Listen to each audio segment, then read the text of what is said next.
Segunda Reis, capítulo 6, nós vemos que a escola de profetas estava crescendo. A escola de profetas provavelmente fundada por Elias, e Eliseu deu continuidade a esses seminários. E em algum momento perceberam que o seminário estava pequeno, estava estreito o lugar. E então eles perceberam a necessidade de crescimento. Aqui talvez esteja um ponto muito importante. Talvez seja a razão porque muitas igrejas acabam ficando estagnadas, param de crescer. Porque os seus membros, eles não pensam em crescimento, não pensam em crescer. Não tem essa percepção que os profetas ali, os seminaristas tiveram, de olhar para o lugar que estavam e perceber que havia necessidade de crescer. Assim também, muitas vezes, é na vida profissional. Quantas pessoas se acomodam na sua vida profissional, achando, não, está tudo bem. E está tendo tanta oportunidade de crescimento, tanta oportunidade, mas ela não se aperfeiçoa, ela não se levanta, ela não se percebe que é uma necessidade de mudança. O grande problema é que a gente tem a tendência de se acomodar. Se nós vivemos uma coisa boa no passado, a gente tem a tendência de procurar reviver aquela emoção, reviver aquela coisa boa. Mas deixa eu dizer uma coisa para você. Aquilo que você já viveu é passado. Nós estamos no presente, indo para o futuro. Parece óbvio isso, né? Muito óbvio. Mas nós temos a tendência de querer sempre retornar, repetir, querer sempre estar retornando, sempre querendo repetir. Por mais que tenha sido bom o seu passado, por mais que você tenha vivido coisa gostosa, você ficou satisfeito aonde você está, no seu trabalho, na sua vida profissional, na sua vida amorosa, na sua vida familiar. Não podemos nos acostumar. Maridos, precisam sempre estar aprendendo sobre a sua esposa. Porque aquela menininha que você conheceu alguns anos atrás, já não é mais aquela menininha. Não podemos nos acostumar. Precisamos sempre estar aprendendo, tendo essa percepção de mudança, de avanço. Porque a nossa tendência como seres humanos é achar uma rede e procurar descansar nesta rede. E ficar ali tranquilo, calmo. Mas a vida não é assim. A vida é dinâmica. E cada vez mais nós vivemos nesse turbilhão, nesta corrida. Não podemos nos acostumar. Muitas igrejas acabam diminuindo e até fechando, porque os seus membros não percebem a necessidade de mudança, percebem a necessidade de crescimento.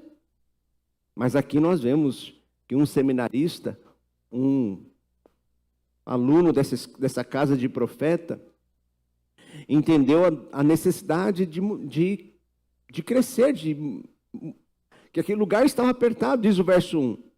Disseram os discípulos dos profetas a Eliseu: eis que o lugar em que habitamos contigo é estreito demais para nós. Ei, a família cresceu. O orçamento agora tem que ser outro. Tem que entrar mais dinheiro. O que você, homem, está fazendo para entrar mais dinheiro? Aumentou as contas. Por mais que você tenha começado ali naquela vocação, naquela profissão, deu para você pagar as contas durante um tempo, será que hoje não está apertado demais esse orçamento? Não está precisando você ir se levantar e fazer algo novo para trazer mais dinheiro para a sua casa? Não está apertado demais esse orçamento?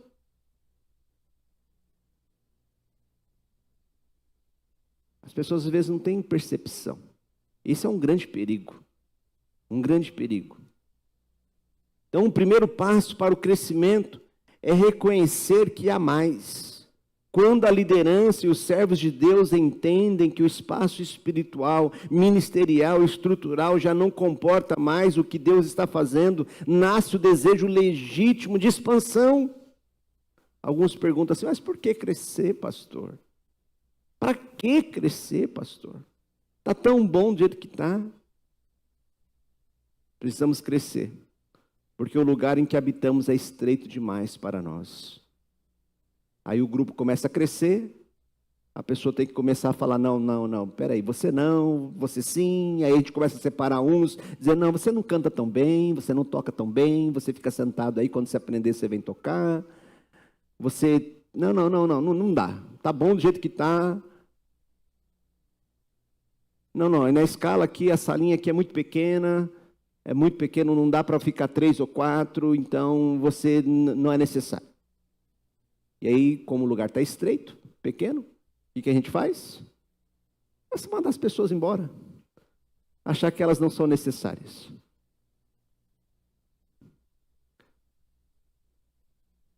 Percepção. O lugar em que habitamos é estreito demais para nós. Precisamos expandir. Precisamos crescer. Precisamos expandir. Precisamos crescer. Era uma boa hora para você dizer amém, né?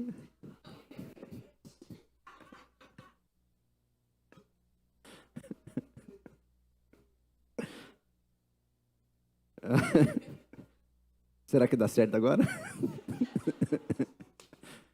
Precisamos crescer. Agora sim. Precisamos crescer porque ainda há pessoas a serem salvas, gente. João capítulo 10, Jesus diz no verso 15, ainda tenho outras ovelhas, João 10, 16, ainda tenho outras ovelhas. Nós passamos no início da manhã nas nossas ruas aqui do nosso bairro, quantos jovens jogados nas ruas, quantas pessoas espalhadas, ainda tem ovelhas, temos pessoas que ainda não estão congregando, pessoas que estão perdidas. Não podemos estar satisfeitos. É certo que Deus tem feito coisas muito boas aqui na PIB Cidade Júlia, amém? Quanta coisa boa, que louvor gostoso hoje pela manhã, amém? Mas não é suficiente. Nós temos que cumprir a nossa missão. Diz o texto que eles se levantaram, porque para a igreja crescer, você precisa agir com responsabilidade e colaboração. Para a igreja crescer, precisamos agir com responsabilidade e colaboração. No verso 2 diz assim, vamos, pois, até o Jordão, vamos. Ele não se levantou e disse, eu vou sozinho buscar a madeira. Não, vamos, ele mobilizou. Há necessidade de colaboração. Vamos, pois, até o Jordão. Tomemos de lá, cada um de nós, uma viga. E construamos um lugar em que habitemos. Vamos, tomemos, construamos. É no plural. A igreja é plural. A igreja, ela precisa de uma colaboração. Cada um de nós uma viga. O crescimento não acontece com esforço individual isolado. Por mais que você seja bom, por mais que você seja bonitinho, bonitinha, por mais que você tenha os talentos necessários, por mais que você saiba fazer algo no ministério, lembre-se, a igreja é um corpo, é um organismo vivo. O crescimento não acontece com esforço individual isolado, mas com a unidade e colaboração de todos. O ministério de excelência que exige envolvimento intencional de cada membro do corpo. Cada membro do corpo precisa ser de forma intencional, aderida, mobilizada, para que possa aprender, possa crescer, possa o corpo de Cristo se desenvolver. Nosso desejo é que no ano que vem, quando vamos completar 60 anos, nós temos um alvo de alcançarmos 60 batismos. 60 batismos. Participei de uma reunião ontem de pastores e líderes. Alguns irmãos foram comigo e o irmão estava falando de uma célula, um pequeno grupo que ele tinha montado e que durante 1 ano e meio lá batizou. Quantas pessoas ele falou? Duas pessoas, 1 ano e meio. E ele falou assim, como é difícil batizar alguém. Eu falei, é verdade. E nós temos um alvo de batizarmos 60 pessoas. 60 pessoas. Mas para que isso aconteça, não é só o pastor Márcio que vai trabalhar. Precisamos que todos nós, como igreja, ganhem almas para Jesus. Você que é um membro, entende que faz parte do reino do Senhor, tem a responsabilidade de evangelizar, de discipular, de ganhar almas. Amém? É sua e é minha responsabilidade. Ninguém faz nada grande sozinho. E se fizer, é porque não é grande. Todas as grandes obras, todas as grandes conquistas, nunca foi por causa de uma pessoa. Nunca. Sempre teve mais gente envolvida. João 14, 12, o próprio Jesus diz assim, em verdade vos digo, que aquele que crer, vamos juntos? Em verdade vos digo, que aquele que crer em mim, fará também as obras que eu faço, e outras maiores fará, porque eu vou para junto do Pai. Jesus espera que no mínimo, aquele que crê nele, também faça as obras que ele faz, que ele fez. Mas, ele diz que farão outras maiores do que ele. Porque Jesus mostra que ele conta com a sua igreja. A igreja de Jesus são os pés, os braços, a boca de Jesus aqui na terra. É por meio da igreja que Jesus caminha aqui na terra. É por meio da minha vida e da sua vida que Jesus brilha a sua luz. E ele nos chama para sermos a luz do mundo e o sal da terra. Amém? Entendemos isso. Colaboração. Não deixamos ninguém para trás. Precisamos fazer discípulos. Verso de número 5. Sucedeu que enquanto um deles derribava um tronco, o machado caiu na água. Ele gritou e disse, ai, meu Senhor, porque era emprestado. Sempre haverá dificuldades no processo. Sempre haverá dificuldades no processo. Eu não sei quem inventou que a vida cristã é um mar de rosas.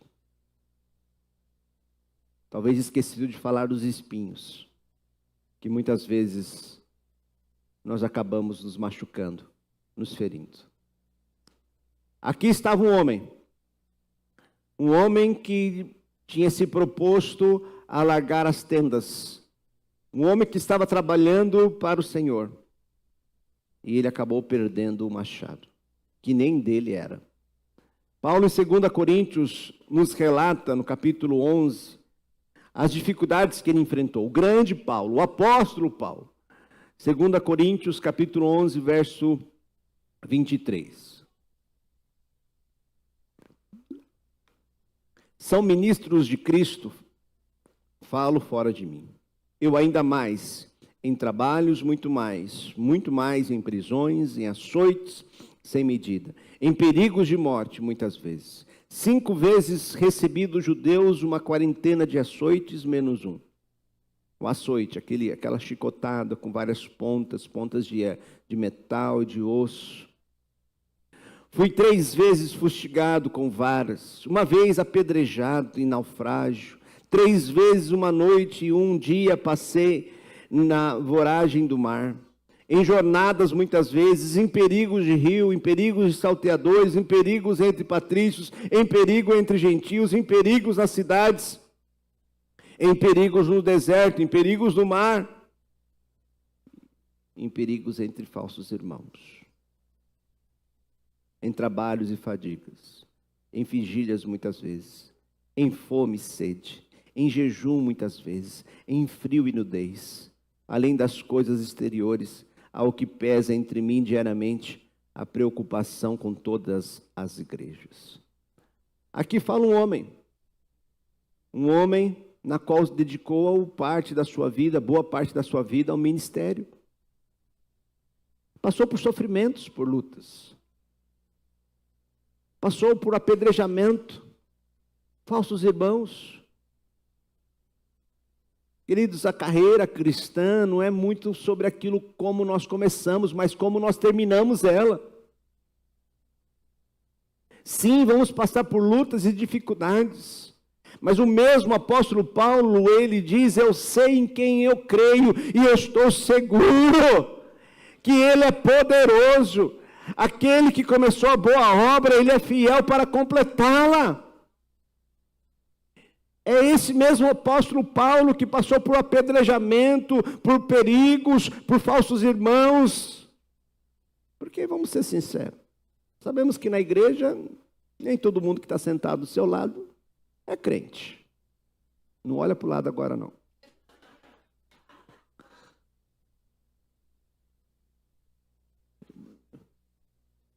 Em algum momento vai pisar na bola. E não é só isso. Somos seres humanos. Erramos. Falhamos. Falamos muitas vezes coisas que não deveríamos falar. Há um estudo, uma pesquisa americana de 2019. Eu acho que esses dados aqui são muito maiores depois da pandemia. Mas diz o seguinte, que 50% dos pastores não estarão mais no ministério em 5 anos. Eu vou falar dos pastores. Muitos que começam a jornada. Em 5 anos, metade daqueles que começaram a jornada ministerial abandonam. Não continuam mais. 80% deles não estarão mais no ministério em 10 anos. 50% em 5, nos 10, 80%. São menos de 20% dos pastores que completam mais de 10 anos de ministério. Muitos ficam pelo meio do caminho. 80% acredita que seu ministério pastoral prejudica a sua família. 85% nunca tiraram um período sabático. 44% não tem folga semanal. 70% lutam constantemente com a própria depressão. E aí nós temos homens ícones da história evangélica, como Spurgeon, como o próprio pastor que pregou no dia da organização dessa igreja, há 59, quase 59 anos atrás, pastor Rubens Lopes. Quantos homens, pastores, para manter-se no ministério, servindo com excelência, vão passar por lutas e dificuldades? Passam. Aquele pastor, aquele profeta, aquele seminarista, perdeu o machado. Mas nós podemos lembrar da palavra que diz em Josué capítulo 1, verso 9. Deus diz para Josué, quando ele vai assumir o posto de liderança, e diz assim a palavra de Deus, Josué 1:9. Vamos juntos? Não te mandei eu, ser forte e corajoso. Não temas, nem te espante, porque o Senhor teu Deus é contigo, por onde quer que andares. Logo quando eu cheguei, há 8 anos atrás, uma diaconisa, toda vez que nós tínhamos uma reunião muito difícil, ela me ligava ou me chamava e lia esse texto para mim, dizendo, não te mandei eu, ser forte e corajoso. Não temas, nem te espantes, porque o Senhor teu Deus é contigo, por onde quer que andares. Passamos por lutas, sem sombra de dúvidas. Todos aqueles que estão envolvidos no ministério, em algum momento vai perder algo.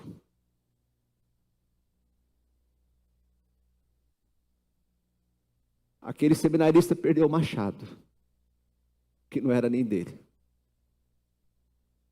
E quantos que estão nesse serviço estão perdendo? Perderam. Moisés, por exemplo, perdeu a paciência com o povo. E por perder a paciência, bateu na rocha e ficou sem entrar na terra prometida. Elias, o grande homem de Deus que orou e o céu se fechou, e orou e o céu se abriu. O grande profeta que lutou contra aqueles centenas de profetas do Baal, perdeu a sua saúde emocional. Depois de uma grande vitória, em uma luta menor, uma acusação, ele correu para dentro da caverna, porque havia perdido a sua saúde emocional.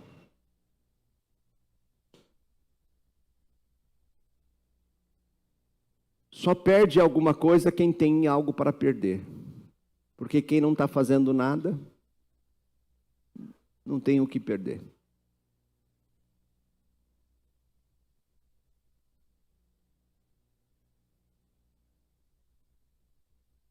Alguns aqui podem ter perdido o ânimo, a alegria.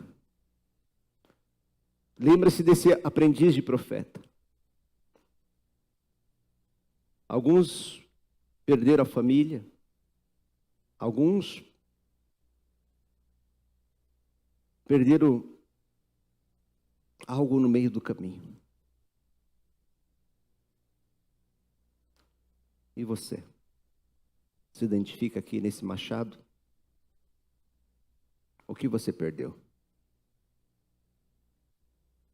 O que você perdeu? Alguns podem ter perdido o ânimo, a alegria. Não tem mais o prazer de ler a Bíblia, de orar, de estar em comunhão com a igreja. Alguns perderam o machado. Alguém pode dizer assim, mas perdeu o machado porque foi descuidado. Aquele homem estava trabalhando. Aquele homem estava servindo a Deus. Estava trabalhando num propósito maior. Mas isso não evita que mesmo diante desses momentos ele não perca algo. Lembre-se que este aprendiz de profeta, ele foi buscar ajuda. Você não serve no ministério sozinho. Chame outros para andar junto com você. E se perdeu algo no meio do caminho, procure um homem, uma mulher de Deus para estar junto com você. Diz o verso número 6, perguntou o homem de Deus, onde caiu? Mostrou ele o lugar. Então Eliseu cortou um pau e lançou-o ali e fez flutuar o ferro. E disse, levanta-o. E estendeu ele e a mão e o tomou. Um pedaço de pau poderia fazer flutuar o ferro do machado? Um pedaço de madeira teria ali um imã para fazer flutuar aquele ferro? Claro que não. Pois não foi o pau que fez o ferro flutuar, mas o poder de Deus. Ele tem poder sobre a lei da natureza, sobre cada átomo, cada molécula do seu corpo. Ele pode ajudá-lo a restaurar o que você perdeu. Se você perdeu a saúde, se você perdeu o ânimo, se você perdeu a alegria, se você perdeu a sua família. Ei, está aqui alguém hoje que tem poder para fazer flutuar e você encontrar aquilo que você perdeu. Ele pode lhe dar saúde, renovar a sua alegria do seu coração. Em 2 Coríntios, capítulo 4, verso 16, a equipe de louvor aqui. Paulo diz assim, por isso, vamos ficar em pé, vamos ler? Por isso, vamos juntos? Por isso, não desanimamos. Pelo contrário, mesmo que o nosso homem exterior se corrompa, contudo, o nosso homem interior se renova de dia em dia. Verso 17. Porque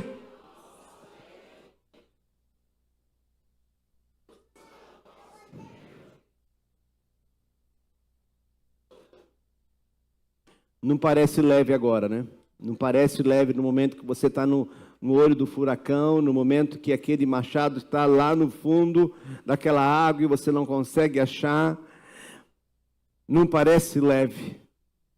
Mas quando nós olhamos na perspectiva do eterno, quando nós olhamos na perspectiva daquele que tem todo o poder nos céus e na terra, ei, é leve, é leve, é leve e momentânea. Quando nós olhamos diante da eternidade, diante daquele que tudo pode, daquele que tudo sabe, é leve. Por mais que você esteja, talvez, perdendo a cabeça, talvez você tenha perdido o ânimo, perdido a alegria, talvez você não tenha mais esperança de restaurar a sua casa, restaurar a sua família, restaurar o seu casamento, restaurar a sua saúde. E está alguém aqui hoje que tem todo o poder nos céus e na terra para mudar, para transformar, para fazer que esse machado flutue. Verso 18 diz, vamos juntos? Não atentando nós nas coisas que se veem, mas nas que se não veem, porque as que se veem são temporais, e as que não se veem são eternas. Que nesta manhã você tire os seus olhos daquilo que é momentâneo, daquilo que é passageiro, eleve os seus olhos para o autor e consumador da sua fé, e Ele tudo pode, Ele está no controle, Ele está no controle da sua vida. Por mais que esse machado tenha perdido, Ele está aqui hoje para poder ajudar você a encontrá-lo, para que você possa continuar essa jornada, para que você possa aumentar essas estacas, para que você possa melhorar essa vida profissional, sua vida amorosa, sua vida familiar. Ei, Jesus se preocupa contigo, Ele sabe aonde está doendo, Ele sabe o seu nome, Ele sabe o seu endereço. Olhe para Ele agora, clame a Ele. É claro, lutas vão